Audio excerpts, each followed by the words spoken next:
All of these big deviants is all catching hell in 2024. It's up for all of them. It don't matter if you Diddy or whoever you is. But when you really, like, once I got really invested in music, you know, that's initially all I wanted to work, Steve. And then the film and television stuff, I started to look closer at it, and it was exciting. It's a challenge for me to be a part of those projects because the process is a little different. Like, instinctively, when I'm writing music, it's right the first time. A baby oil is, it just go with everything. You can get baby oil on pizza. I done got it on pizza before. You taste it, you can't even hardly taste it. I done had baby oil all around my mouth before. I don't even know what's on there. It's just a baby oil type night. It's just baby oil. All right. Praise the Lord, baby oil. 50 Cent has been working on this documentary for almost 2 years. The footage he has is insane. The people he got speaking about Diddy is ridiculous. When 50 Cent drops a cryptic warning, it's rarely idle chatter. This time, the message was sharp. Your days are numbered. No evidence, no names, yet one name instantly surfaced online: Steve Harvey. It's jarring because Harvey isn't chaotic or controversial. He's disciplined, faith-driven, a family man, a moral guide. So why him? The answer isn't accusations, it's patterns. The Diddy documentary exposed more than crimes, it exposed silence. And in moments like this, those who stay quiet often draw the most attention. Harvey's silence may speak louder than words. Reason, Diddy, around the time of his arrest, thought, I know what I'm going to do. I'm going to be exonerated later, so I'm going to film all this, and then I can use it in my big comeback later when I'm not in jail. Didn't work out the way he thought, and it turns out he went to jail for a few years. All right, he didn't get the full amount, but he still got a few years. And 50 Cent somehow managed to pay for the footage off of the videographer. Probably Diddy's worst nightmare, this. It's got to be up there. Now, we're going to get into what's in the actual documentary, and hell, it's... 50 Cent knows the industry's hidden rules better than most. He's not a moral authority, he's a survivor who's seen others fall. That's why his warnings hit harder today. His Netflix documentary, Sean Combs. The Reckoning confirmed what many suspected. The Diddy story wasn't about one man. It was about a system that protected him for decades. Diddy's conviction is settled, but the documentary hinted at a bigger, darker picture still unfolding. We need the core theme to be, you didn't do anything wrong. You didn't do anything wrong on any front. By the way, these conversations, the lawyer had no idea he was recording them. So when the lawyer's like, yeah, we need everyone to believe you did nothing wrong, it kind of takes away from when the lawyer is out in public saying, yeah, my client is completely innocent. And now he's showing the behind the scenes where he clearly didn't think he was very innocent. So not Diddy's smartest move. However, throughout this journey, you'll see he makes a lot of crazy decisions. I don't think it's working. I listened. I've been a superb client, as you said. I jumped on the plane. I'm coming to New York, but I'm just running around waiting for a shoe to drop. He's himself right now, in case you can't tell, and he really doesn't look good. It's the middle of September, and there's still no indictment. Bro, then you have to have a spokesman. You have to have some sort of comms to constantly be pushing that, Mark. Because you may just be a person that you just may watch CNN. You know what I'm saying? And there's 9 billion people in the world. And 7 billion of them is on Instagram and TikTok. He's basically trying to get control of the narrative. That's what he's really worried about. He wants public perception to be, this was all bullshit. Unfortunately for him, we had all seen the CCTV of him beating the shit out of Cassie, so we know you're not a good guy, man. That's out there. A statement from your solicitor is really not going to change that. We have to find somebody that'll work with us, whether they're from this country or from another country.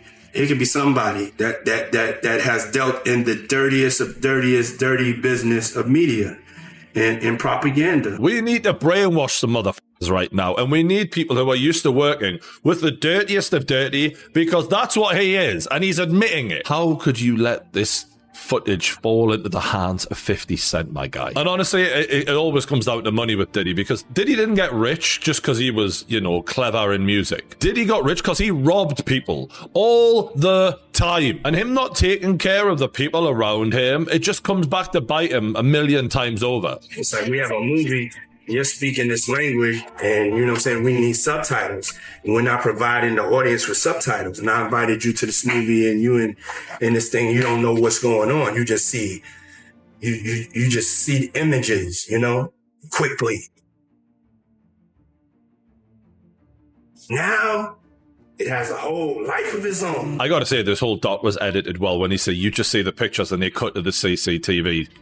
Well done, 50. You nailed that, son. If you're going to take him down in style. So you get a clear window from the jump here into Diddy's psyche. He doesn't give a about Cassie or any of these girls. He doesn't give a about anyone. It's save yourself mentality, and it's crisis mode. And you can see on his face, like, well, you know he's got a drug problem. This is at an all-time high of his drug taking, surely, because he is stressed stuff. 50 Cent hinted some powerful names were left out. Not because they were innocent, but because naming them could trigger huge legal and financial fallout. Suddenly, every celebrity reaction, deleted tweet, and silence mattered. When Steve Harvey's name surfaced, it wasn't evidence. It was timing and proximity. Harvey and Sean Combs crossed paths for years at events where influence, not publicity, ruled. He publicly praised Diddy's $1 million Howard University donation, an endorsement later erased after the documentary dropped. One deleted tweet, no statement, no explanation. In this climate, every move is being read differently.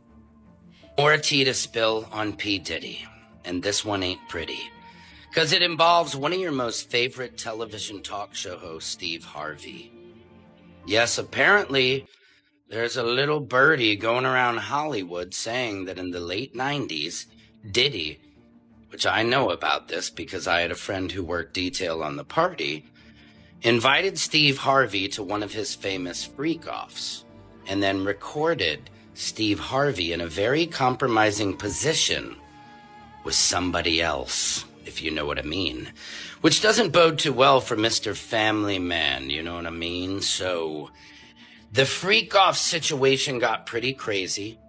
There was a tape circulating. I have seen the tape. But the problem here is Diddy has been blackmailing Steve Harvey for the last 25 years, including, and this is also some reports that I've been able to verify, Diddy was dating his daughter, as well as Diddy's son was dating his daughter, and people said reports that Diddy was using her as an ATM machine. This is disgusting to my core to hear accusations like this and to have to confess this to you people, but the truth must come to light. And all these disgusting stories will be heard. Other celebrities were quietly doing the same, scrubbing posts, distancing themselves, pretending connections never existed. The question isn't whether Steve Harvey broke the law. There's no evidence of that. It's whether he knew more than he ever admitted. In Hollywood, legal lines and moral lines blur, and that's where rumors thrive. The story gained traction again when Diddy's brief 2019 link to Lori Harvey resurfaced. Diddy's son date her? Yes, that cannot be true. Sounds like someone's got Diddy issues. And by someone, we mean him. Because they actually look pretty happy. Diddy and Lori Harvey, they're heating things up in Italy. Notice her arm is on the back of his chair. Shocking!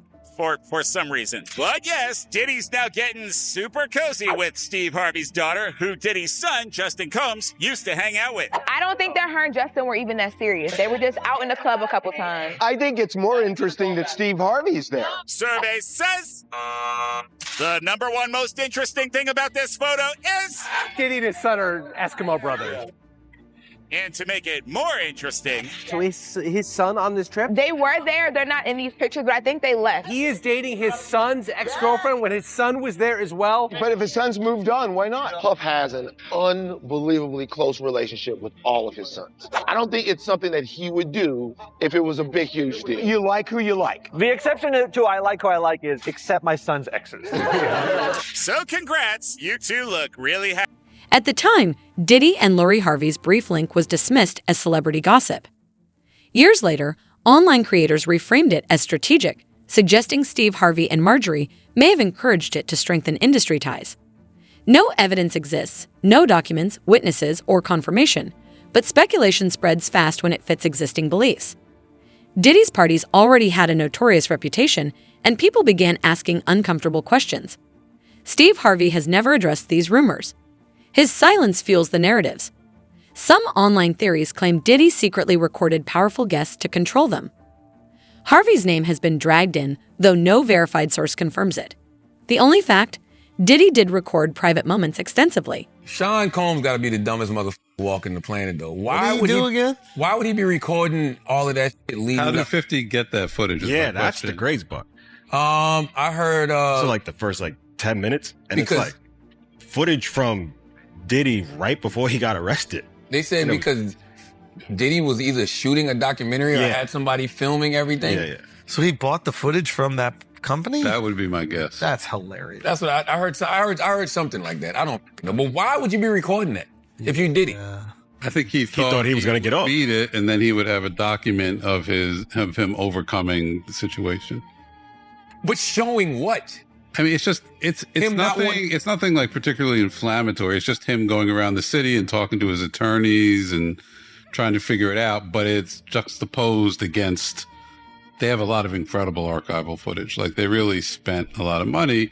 And when you look at it, you're like, God, like Diddy really has been in the press for 35, 40, basically his whole life. And they go way, way back. Like, I heard they go back to the basketball game. Before that, I mean, there's pictures of him in Mount Vernon as like a 5-year-old kid, childhood friends. Like it's very thorough. I mean, the one criticism I've read, and I don't know how fair it is it doesn't delve into the victim's stories as much as it could, but I'm only 2 episodes in, and there is one woman in, I think, episode 1, and it's like a very emotional scene where she recounts some of the stuff that happened to her. Like, I think it's well done so far. I'm gonna watch it this weekend. I just, for me, it's just like, I don't know why you would be recording that, because from the clips that I saw, it just seems like the highest level of arrogance, and it seems like he's just trying to manipulate his way out of this situation. He talks about that on the tape. That's what I'm saying. Wow. Like, this is how we're going to play the media. This is how we're going to manipulate the media. What? Wow.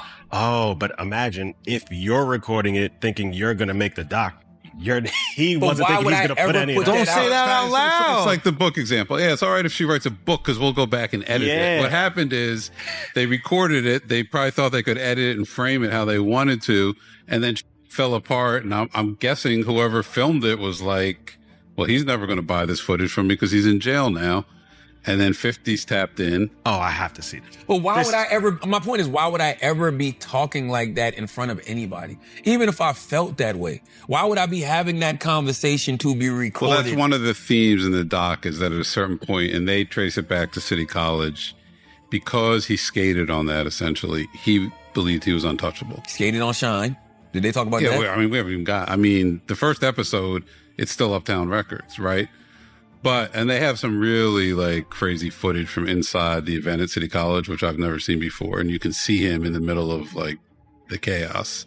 It's pretty damning footage. Wow. And the case that's made is he beat that. He had no business beating that. The label at that time wanted him gone. Andre Harrell fought for him, kept him around. And then once he got past that, he's like, I can do anything. I can do anything.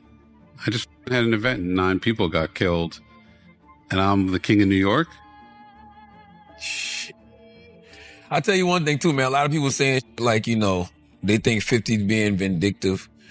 To those people, I say, you just don't know the backstory of 50. The tension between 50 Cent and Sean Diddy Combs isn't open beef. It's long-term, deep-rooted rivalry. Both rose from New York, but on different paths. Diddy built power inside the music industry, mastering business, branding, and connections. He became a gatekeeper, controlling access and opportunity. 50 Cent came from outside the system, shaped by survival and independence. When he broke out in the early 2000s, it was on his own terms, backed by street credibility and loyal alliances. Over the years, he used humor and commentary to expose industry figures, while Diddy mostly stayed silent. That contrast fueled endless speculation about unseen footage. Reality is clear. Steve Harvey hasn't been investigated, charged, or damaged, yet his silence invites questions. In Hollywood, silence can be legal strategy, PR, or personal choice, but uncertainty fuels rumors. Sean Combs, the reckoning unsettled viewers not by who appeared, but by who didn't. Online chatter quickly circled 7 major names rumored removed for legal risk or sensitivity: Snoop Dogg, Kevin Hart, Mace, Justin Bieber, and others. Snoop started hanging out with Diddy. And, he also speaks on how, Snoop, he did the Steve Harvey show with Diddy after Tupac got killed. Check this out. Okay. It's downloading right now. Then you look at the scenario how everybody used Pac to make their stuff famous or make their project better.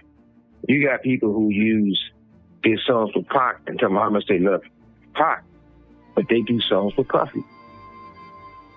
You got Steve Harvey, you know, this mother telling, well, Pac, according to everybody else, he brings Snoop and Puffy on there and say, these are dudes who's running this in the East Coast, West Coast.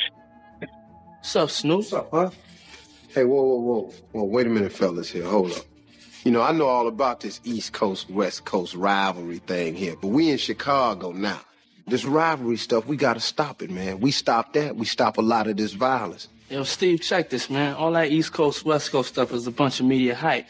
It's been my dog from day one, you know what I'm saying? It's all good between me and him. That's my peoples. For real, that's what we came in for. We came in to light it up and ride it up. We made music and now, Pac, if you love Pac so much, how you with the mother that everybody say got something to do with the first get down that happened to Pac in New York, then the second one. Look to me, like you could hear some laughter. There was laughter. It was. Diddy was a big part of this culture. You know, his after parties, you know, were a part of the BET experience. So, you know, life comes at you fast, but, you know, Kevin had to address the elephant in the room. Yo, you see how people act when you won't let them come on stage and get a fake apology so they can promote that little whack song?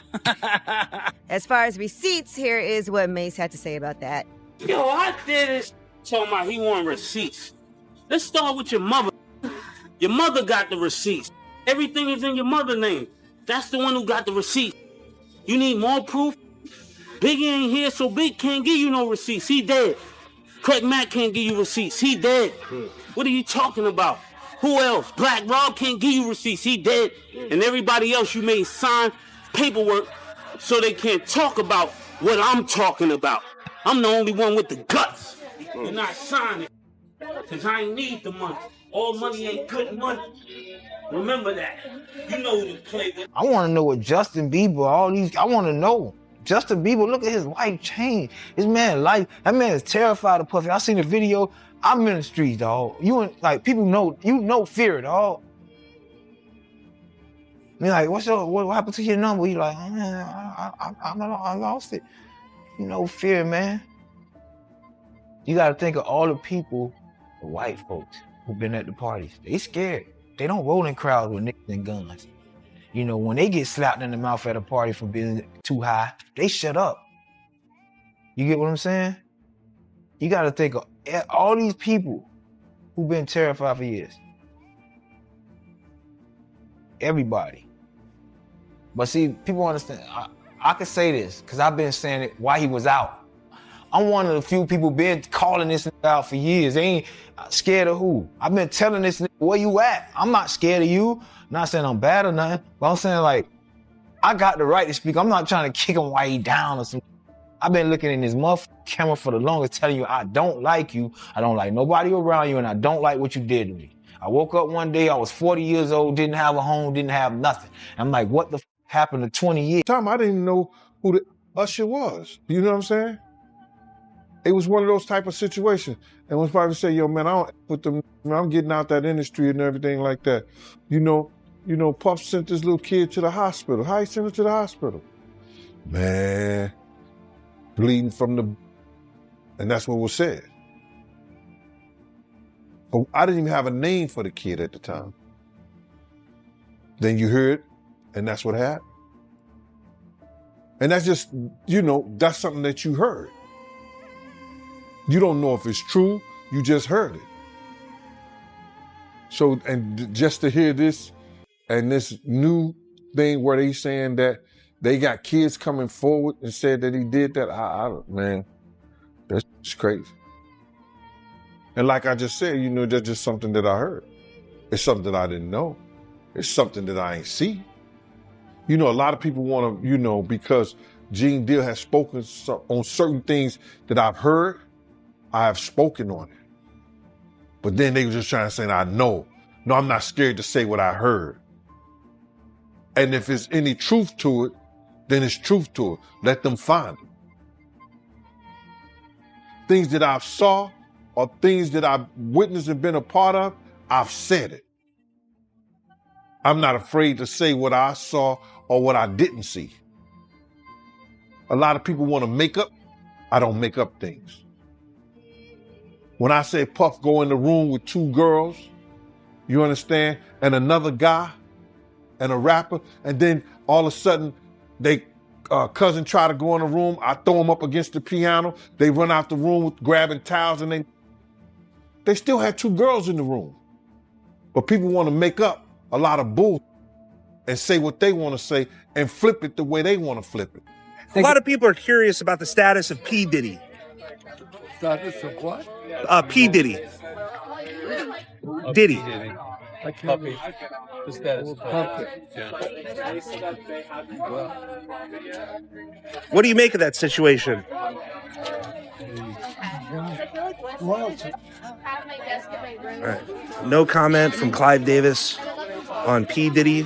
Mr. Davis, you're a major influence on the career of P. Diddy. Have you spoken to him since the federal raid? Yeah. Have you spoken to Sean Combs?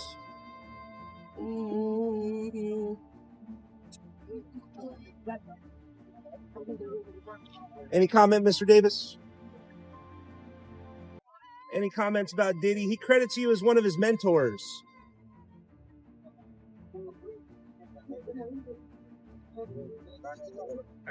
You know, it's clear they had some issues with Pac, and Pac died, and all of a sudden you chilling with Puffy.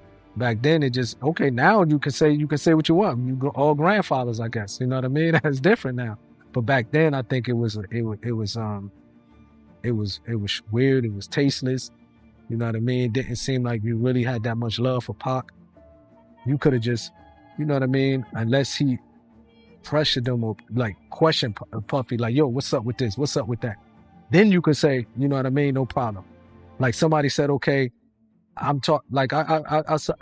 believe somebody mentioned that they seen a video with me and the dude Prodigy or one of the dudes from our Deep, as if I was with. They don't know the backdrop of that. I went to his hotel room ready to fight. Like, bro, I'll fight everybody in that room one-on-one. Even if I lose, it doesn't matter. The Outlaws was with me. My homie Tiny, the Mexican homie, was with me. I didn't go there and say, let me get in a video with these guys. I went there knocking on their door, doom, doom, doom. Tell them dudes to come out. What's up with y'all? What's up with you and Pac? You got a problem with Pac? Because we could just fight like man to man, face to face, and then shake hands. That was my approach with them. But when they told me they didn't have no problem, I don't mind being with you. You know what I mean? I don't mind shaking your hand because they told me they had love for Pac. So that's different. You know what I mean? If he come out and say, well, I already, I questioned Puffy about it. I believe that he didn't, he loved Pac. That's my opinion. I can move the way I want to move. So when people try to, I noticed somebody, I think on your page do that. Well, Napoleon was in the video with Mobb Deep. They don't know how I got in that video with Mobb Deep. You know what I mean? I pulled up on him but I'm the type of person, I never been a bully type of person.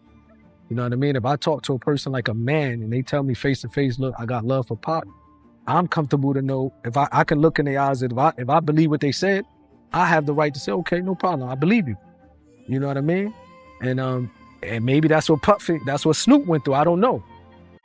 But let the people know because it was too early back then. Pac just had died. You know what I mean? Like he had the right to say, the reason why I'm rolling with Puffy, I questioned him about my homie. He gave me this answer. So then he did what he had to do. But it just, you know what I mean? I never really agree with that, to be honest. The same way I couldn't be on the stage with him. When they wanted to do that tribute, I just couldn't do it. Like I really felt in my heart, like, man, I can't believe this. 50 Cent keeps dropping hints. The internet keeps speculating. Steve Harvey keeps silent. In Hollywood, truth rarely lands immediately. It often comes years later. So does silence signal innocence, or is it the safest move when the truth is too messy to explain? The mystery continues and the questions keep growing.